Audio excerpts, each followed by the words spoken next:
No topic that I can think of has been more misrepresented and distorted than both in mainstream media and by our government than the subject of Palestine and Israel. Your book is the most timely and up-to-date book out there on the Palestinian struggle for the last 100 years. So please talk a little bit about what the book covers, who did you write it for, how up-to-date is it, and why did you choose the Q&A format for the book? Thanks, Michel. Thank you all for coming tonight, and thanks to the organizers and the organizations that are sponsoring tonight's event. I know what Michel said is really important for all of us to keep in mind, how difficult it has become to simply have conversations about the question of Palestine, about the role of the United States in supporting Israel, about all of these questions. The cost has gone up. Not yet for us, we've been privileged, but by students, by others, particularly by immigrants in this country who are supporting Palestinian rights, for Palestinians themselves, of course, at the core of it. So I'm grateful for all of that, for seeing people coming out and saying, we want to talk about it, we want to learn about it, and no one has the right to stop us. So that is a really important component of what we're all doing here. On the question of what the book covers, it's a couple of different things, and it has to do with who the book is aimed at. I mean, it's kind of a book for everybody because the bulk of the book is done in FAQ format, which means you don't have to sit and read the whole book at one time. I sort of wish you would, but you know. But you can look at the list of questions. What are the questions that you had that you really thought, God, I thought I knew about this issue, but I really don't know that. You know, what is Zionism? Do all Jews support Zionism? Or what was Oslo all about? Is a two-state solution realistic? Those are the kinds of questions a lot of people have. It's sometimes, for people who are active in the movement, it's a little embarrassing to say that you've been working on this issue for 3 years and you actually don't know, but it makes perfect sense because it's not easy to find out. So this book is aimed at that. But I think the other part that's important is the question of when. You know, when we write books and publish books, and what's happening in the world that we're responding to.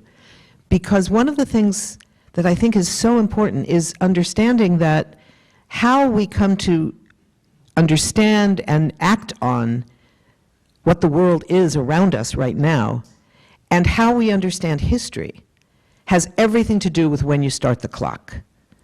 So if you start the clock on October 7th, 2023, which so many people in this country and so much of our government and so much of the mainstream media did and continue to do, as if there were no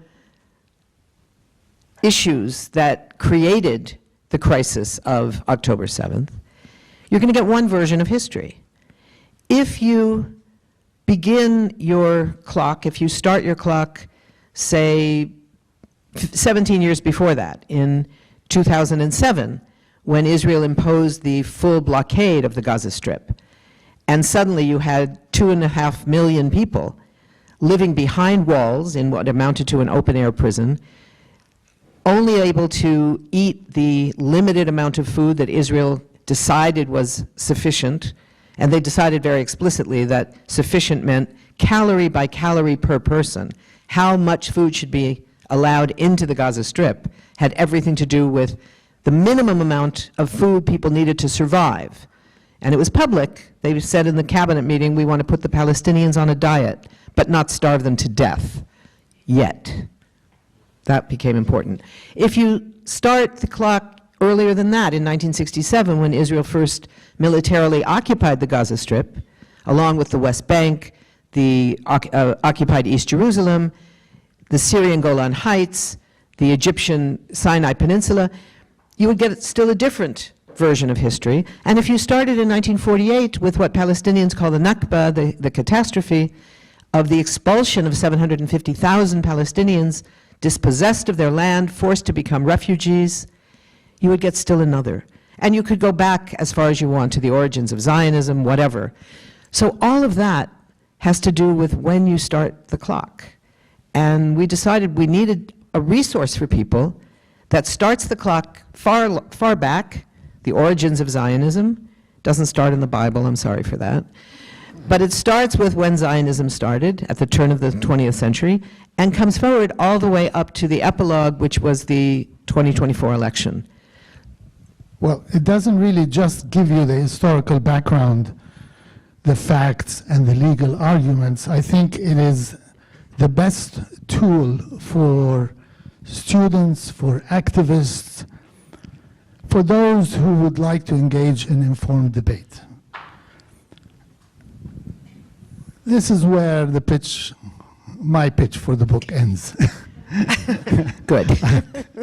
So, but listen to him. now, can you start by reporting to us on the latest developments across Palestine, Israel? The past 18 months or so have been marked with unspeakable horrors in Gaza, the West Bank, in Lebanon, in Syria, and in Yemen. Israel has resumed its war of annihilation against the Palestinians by unilaterally canceling the ceasefire agreement and cutting off all aid to Gaza. Since then, scores of civilians have been killed, most of whom women and children. Please give us an assessment of the situation now. I think the first thing that's so important to recognize is that the region-wide crisis that has erupted has everything to do with the Israeli assault on Gaza. When the genocide began, there were immediate responses from people around the world, and particularly people in the Arab world. Most Arab governments did not respond. That's been a long-standing issue. It's not new that Arab governments have little interest in protecting Palestinian rights, despite the significance of it for their own populations. But what has happened in Lebanon, in Syria, all of that has been focused, and in Yemen as well, of course, all of that has been focused on what can we, whoever the we is at that moment, do to stop this genocide. In some cases, the Houthis in Yemen said that the question of genocide requires an international response. Ours is going to be to try to blockade ships from going to make money for the Israeli military. And they've done that. And it's become, of course, militarized. And the U.S. has been involved in recent weeks when we heard Signalgate. You all remember that latest scandal in Washington, scandal du jour, perhaps. The real scandal, of course, got virtually no attention, which was that Yemeni civilians were being killed by these bombing raids that were being discussed so blithely on Signal. The problem wasn't that they were discussing it on Signal. The problem was that they were doing it. And when it leaked, because they invited in the journalist, the editor of the Atlantic, what we didn't hear was, so what are they doing in Yemen? Who are the civilians that are being killed? There was the one extraordinary story of the girlfriend of a leading figure in the Houthis, supposedly. He wasn't named, but it was said in this meeting that he was walking into his girlfriend's house and that building no longer exists. It was destroyed. And no one even asked, was the girlfriend killed too? Did she have anything to do with it? Who else was in the building? How many civilians were killed? We know it was at least 5 children. We don't know all of them because some of them are still under the rubble. But all they sent was a set of messages of congratulations because they had found the right person for something. So, you know, we can go through the various places. In Syria, when the Syrian regime was overthrown, the first action of the Israeli government was to launch bombing raids against the Syrian Navy, wiping out virtually every ship in their Navy. And then they attacked on land a set of military stations, ensuring that this supposedly sovereign country no longer had the capacity to have a military at all. And they began expropriating more land. In Syria, they've announced that they're keeping some of the land that they occupied, and in Lebanon, expanding the buffer zone on the northern border of Israel and the southern border of Lebanon. So what we're seeing is the expansion of land, the Syrian Golan Heights. They're taking that strip of land and expanding it to the east. So this has been a boon for Israel for one reason, which is the government of our country and the billions of our tax dollars. That has made it possible for Israel to simply use this crisis it has caused, the genocide it has caused across Gaza, to escalate in the West Bank and to expand its land seizures across these other borders. So what we're looking at is a regional crisis that has everything to do with what it takes to stop genocide. The genocide itself, what I said earlier about when you start the clock, you know, when I left a few days ago, I'm a bit confused about what days we're on now on this book tour, but a few days ago I left Washington and I took some notes before I left to have some of the statistics because they change so fast, and I want to be accurate. You know, Reverend William Barber, who is the longtime founder and co-chair of the Poor People's Campaign, always says, you can't be loud and wrong. And he's right. So if you're going to be loud, and I can be loud, you have to be right. You have to be careful. You can't say stuff that's wrong because you're going to get in trouble. Give us some of those statistics. Well, I was just having to change them because the numbers have gone up again. When I left, I noted that beyond what we know, more than 52,000 Palestinians are known to be dead under Israeli assault. And these are individual people where we know their name, their birth date, and their ID number. If they don't have all that information, they're not on the list. There's somewhere between 10 and 15,000, maybe more, buried under the rubble of Gaza, who have never been identified. There are 905 entire families that have been extinguished, where no one from the entire family has survived. So that's what I knew. Those statistics haven't changed.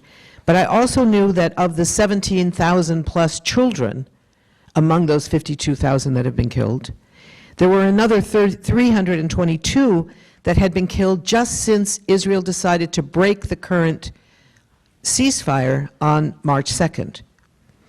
But when I spoke yesterday in Greenfield, I did some checking to make sure that was still right, and no, those numbers had gone up, and it was now 490. But today, I just checked this afternoon, there's another 46 children have been killed. So what's staggering is the scale of this kind of genocidal assault. There's never been a genocide like this that has been visual evidence all over the world, that has been seen by all of us in this room, day after day, hour after hour, on our screens, on our phones, on our computers, on our tablets, on our televisions. We're seeing it in real time. Genocide isn't new. The first genocide of the 20th century was carried out by the Germans in what is now Namibia, what was then Southwest Africa. But there was no one there to watch it and bring it to the West. People didn't know about it, and the people who did were the ones perpetrating it. The genocide in Rwanda in 1994, leaders knew about that, and some people knew. There was some press. It was in the press a little bit. I was at the United Nations at the time. It was being talked about a lot at the United Nations, and they decided not to move against it. But we were not seeing that on our televisions as it happened. We were not seeing children burning to death. We were not seeing what you all have seen. I won't name it all.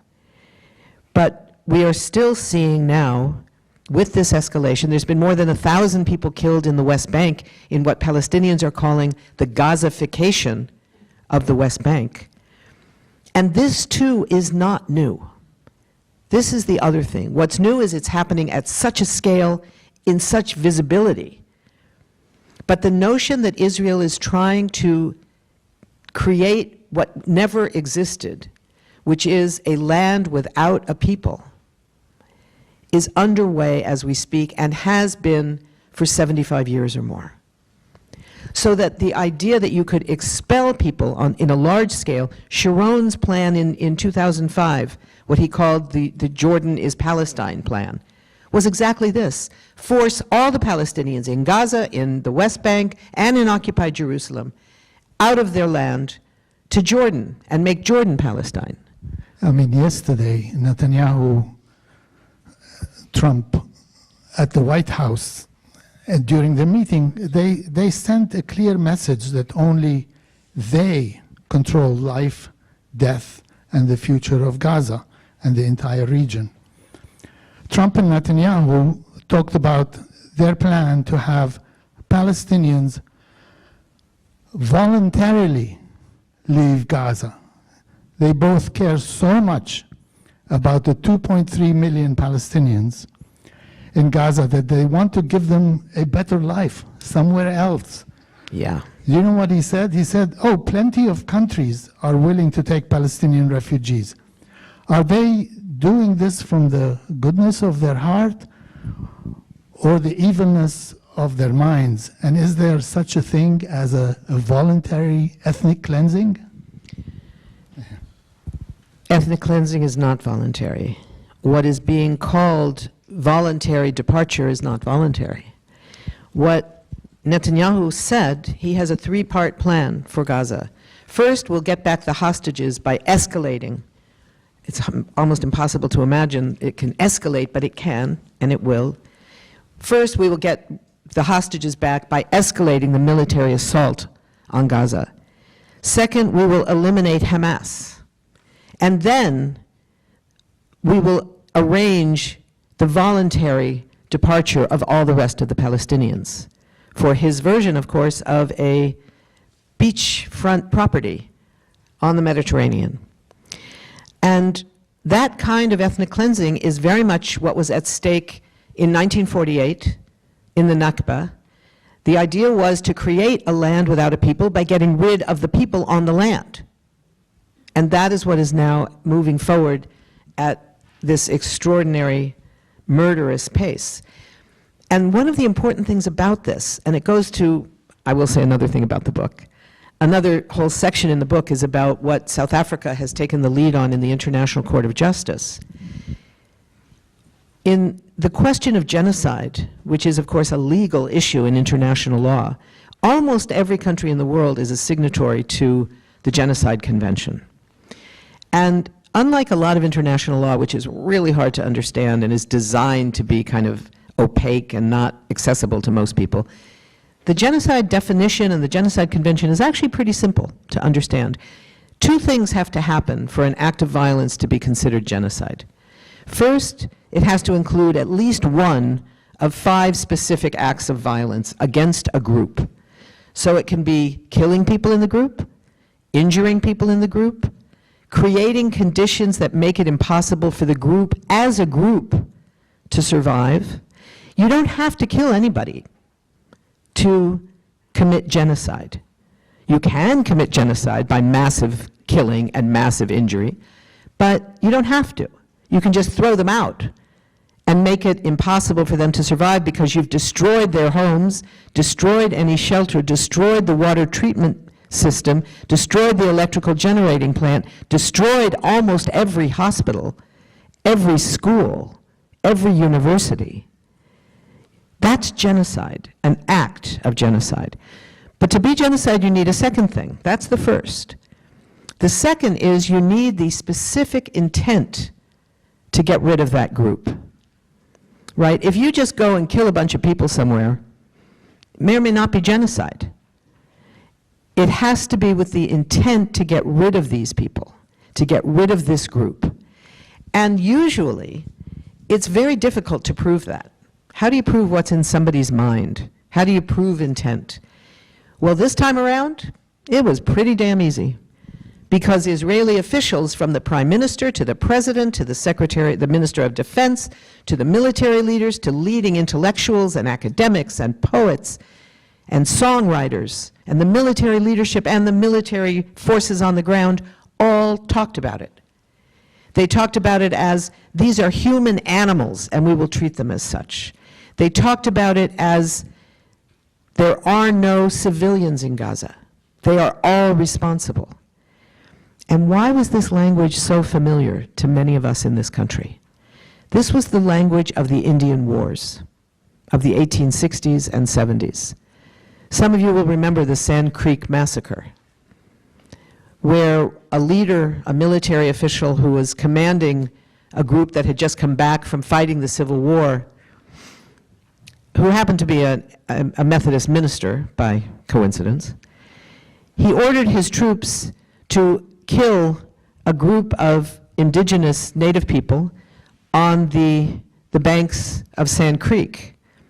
And some of his soldiers came back to him and said, these are peaceful people sleeping here. We pledged to support, to protect them.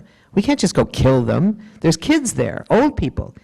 And his answer was, nits make lives. Kill them all. That's the language of Bibi Netanyahu. That's the language of Gallant, his minister of defense. That's the language of the Israeli genocide. And because they said it, they announced it, it becomes evidence of that specific intent that is required to turn an act of random violence into an act of genocide. And that's what the Palestinians, working with the South Africans, have brought to hold Israel accountable for the first time. The genocide is a U.S.-Israeli joint venture. Absolutely. Do you think that without U.S. support, financial, military, diplomatic, Israel's leaders could have been compelled to seek a just resolution for Israel-Palestine instead of pursuing genocide, ethnic cleansing, annexation in order to achieve their ultimate goal? I think there's no question that the genocide could not have started, could not continue, and would not be going on today as it is today without the U.S. enabling those attacks. The U.S. has provided the funding, provided the weapons, provided the planes, provided the bombs. Now we're seeing another batch of 1,800 2,000-pound bombs, the one that President Biden, in his sole act of holding back anything that Israel asked for, held back for just a couple of months part of a shipment of bombs that included those 2,000-pound bombs. A 2,000-pound bomb can completely destroy the infrastructure and every bit of human life in an entire large city block. They just sent them another 1,800. There's no city blocks left in Gaza. There's not too many people these days left either. But there's no question that the U.S. enabling of that assault is what made it possible. Now, it's not a coincidence that just around the same time that the South Africans were bringing charges against Israel at the International Court of Justice, a group of Palestinians and Palestinian Americans with family in Gaza were bringing a case against President Biden and Secretary of State Blinken in U.S. courts in California, in federal court, charging them with being complicit in the crime of genocide. And a rather extraordinary thing happened. The case did not survive the motion to dismiss. The judge had to dismiss it. And it was a very painful decision, he said, after some weeks of research and trying to figure out, is there any way he could avoid that? And he made the determination that legally the division between the executive branch and the judicial branch meant that he could not make a judgment on that piece of foreign policy. But he went on to say that the witnesses, the evidence that had been provided in his court showed him unequivocally that this was genocide, a finding by a U.S. judge. So that was a very important component. It's also the case that in both the hinted at in the initial preliminary ruling by the International Court of Justice on the genocide case and the full ruling of the court, the International Court of Justice, on an earlier case that had been brought 3 years ago by the General Assembly of the United Nations that asked the court for an advisory opinion on the legality or illegality of the entire Israeli occupation project, what we call genocide and what we call apartheid. And the court issued an extraordinary report. It took almost 3 years, 2.5 years, but that report said that the entire project of Israeli settlement was illegal, that all the settlers were illegal, and that they all should be evacuated within 1 year, by the end of this year. It went on to say that every government who is a member of the United Nations General Assembly and a signatory to the International Court of Justice as a result, is obligated to abide by a set of rules based on that ruling that they had issued, but knowing that they do not have the capacity for enforcement. They don't have an army, they don't have a police force, they don't even have a process server. The enforcement comes back to us, to civil society. And the model here is, what the court said is it goes back to the United Nations. The United Nations has to enforce this. So it goes first to the Security Council, where, of course, as usual, the US vetoes it.